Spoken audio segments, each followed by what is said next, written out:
Four Knights of the Apocalypse's manga is officially back after a 2-week break, and honestly, it was well worth this wait, because not only did the fight between Balin and Gawain really kick off with this chapter with a really nice melee fight, good choreography and panel work, but it was honestly incredibly insane. We got a peek at what Gawain's true power can in fact be.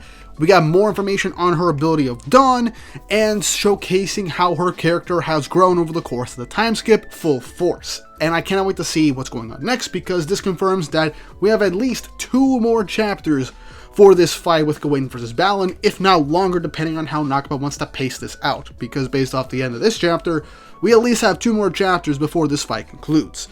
Also, I'm very close to hitting 30k subscribers. And remember, once I hit 30k subscribers, I'm going to go back and reread the entirety of the 7 Deadly Sins main manga and give you my retrospective review of the manga as I read through it. So look forward to those types of videos in the future, because once I hit 30k, that's when I start my reread and planning out those videos. And also, if you want to see me talking about American comic books, go and check out my second channel, GW Comics, where right now I am focusing on DC titles like the absolute runs of Absolute Batman, Flash, Green Lantern, and Martian Manhunter. I've got some Superman stuff planned and Wonder Woman stuff planned as well, and I'm going to be doing some miscellaneous comic book related videos there as well, and I'll jump back into Marvel at some point as well. It is a passion project, and I would really appreciate if you guys checked it out and give it a subscribe. I'm very close to 500 subscribers on that channel already, which is honestly insane for a new channel.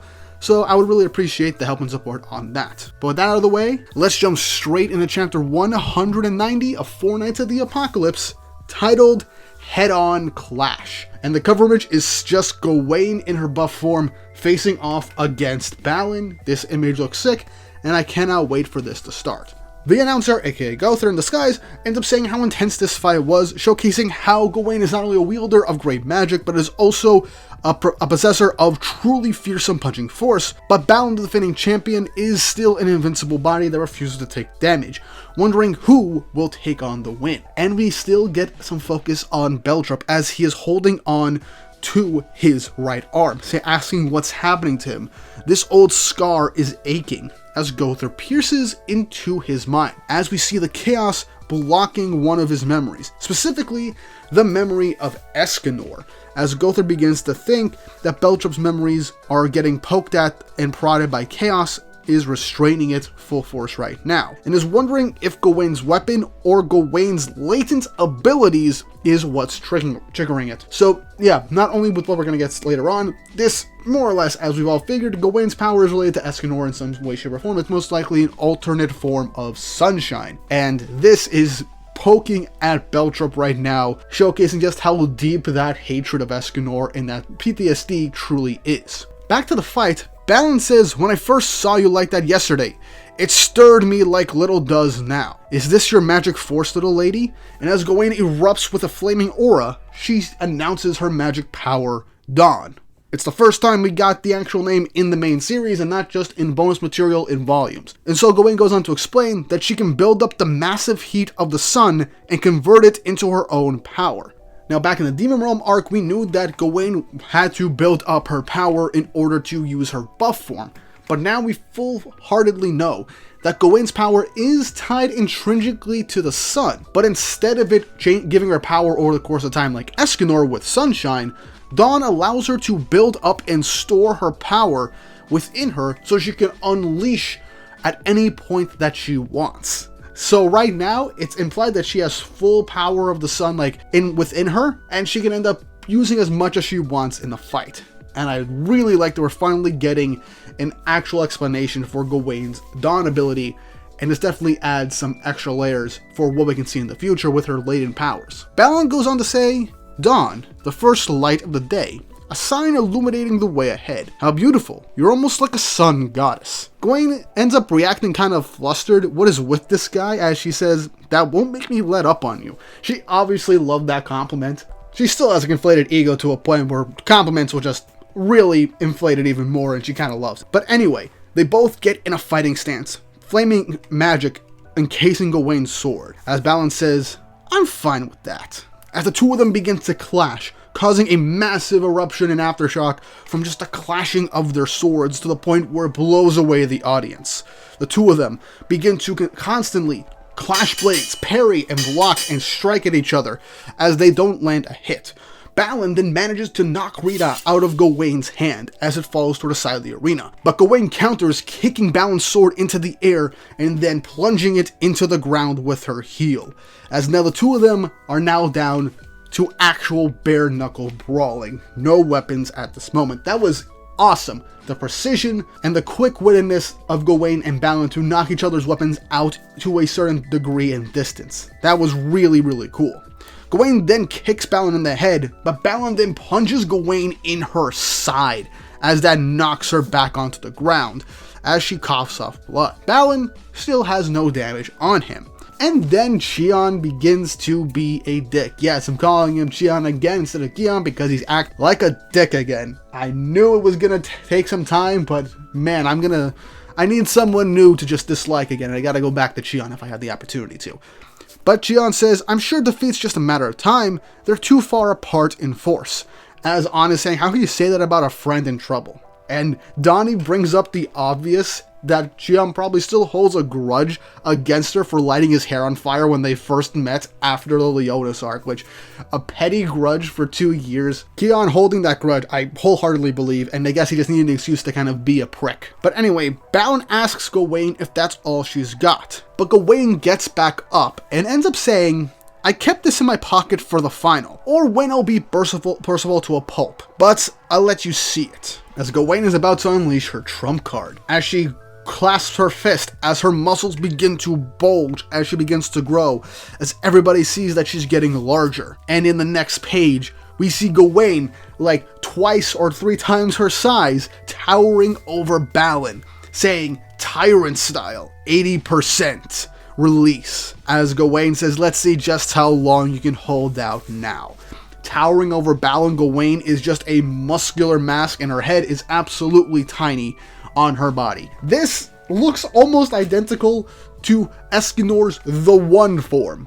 Like, not full-heartedly, but the way she is built like this looks pretty much identical to ESANOR'S The One.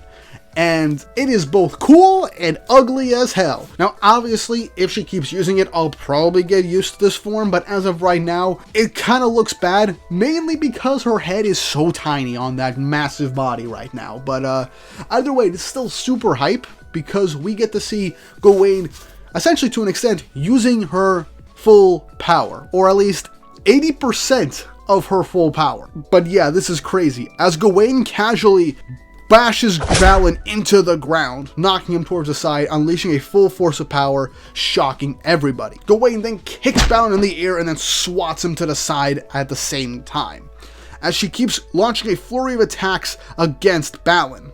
But Balin manages to get back up and then kicks Gawain in the head, knocking her back, as she sees that there's not even a scratch on Balin. As even though Gawain has used 80% of her full power, Balin is still untouched.